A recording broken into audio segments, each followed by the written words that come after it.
मैं तो आज सत्संग में जाऊंगा। किसको साथ लेके जाऊं?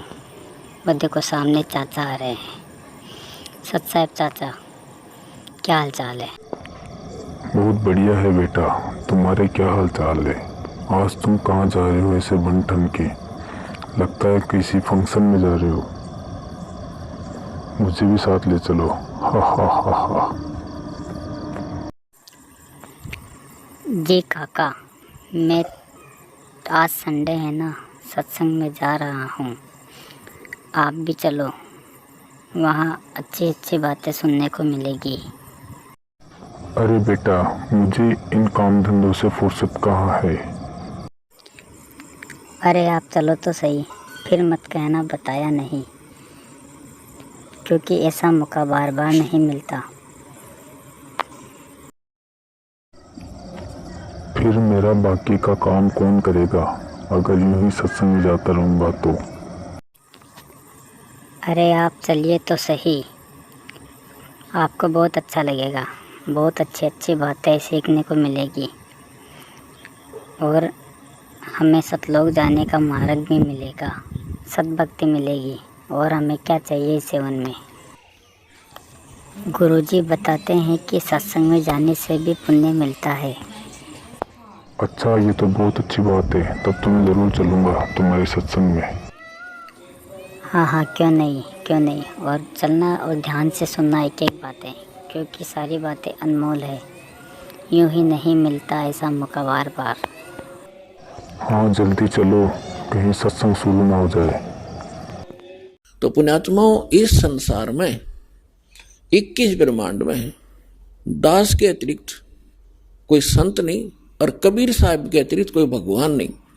और जो समाधान दास देता है उससे सारे काम ठीक होंगे। आपके सांसारिक सुख, शारीरिक रोग सब दूर होंगे। सांसारिक सुख प्राप्त होंगे, सांसारिक दुख, मानसिक दुख, भूत प्रेत की बाधा, पितृ बाधा, चाहे कितना भयंकर हो, किसी प्रकार की, चाहे घाल तक डाल रखी हो, चाहे चौकी तक छोड़ रखी हो, यहाँ 1 सेकंड का काम है भगवान का। हम धड़े दुपटे नहीं लाते। परमात्मा के उस शब्द में इतनी ताकत है, जो मंत्र हम देते हैं अपने आप सब भाग जाते हैं। इस सतलोक आश्रम बरवाला में की तरफ आप जब भी रुझान बनाते हो, वहीं से आपके पुण्य प्रारंभ हो जाते हैं। और आप कितने भक्तिहीन हो चुके हो ये अंदाज़ा लगा लेना। आजीवन आप यह भक्ति करते चलोगे, तब जाकर के आप सतलोक जाने योग्य पुण्य युक्त हो पाओगे। तो आप कितने, जब सतलोक से आए थे तब आप कितने पुण्यकर्मी प्राणी थे। इस काल के होटल में आकर आपने सारी पूंजी का नाश कर दिया। आप एक भिखारी बन गए।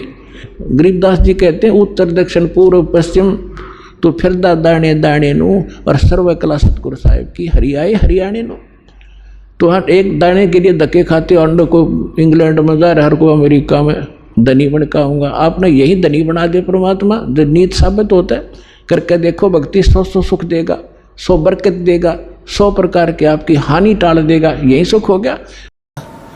मुसलमानों के अंदर विशेषकर ये जिंदा टाइप के साधु होते हैं, जो एक ओवरकोट पहनते हैं पूरा घुटनों से नीचे तक का।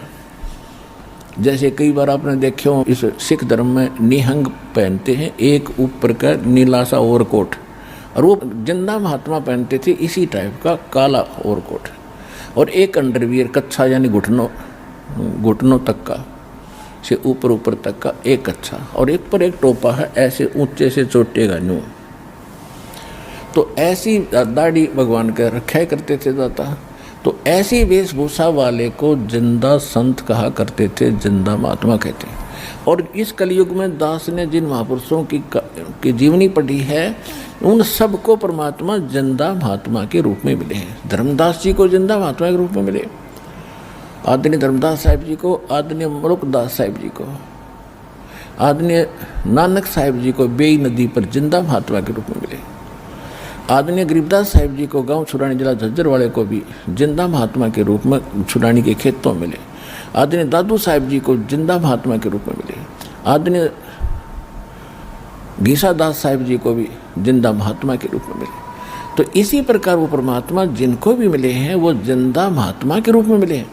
हजरत मोहम्मद जी को भी जिंदा महात्मा के रूप में मिले थे। तो जो भी उनकी प्यारी आत्माएं हैं जो काल के में फंसी हुई है, उनसे निकालने के लिए दाता इस कलयुग में इस वेशभूषा में मिले हैं।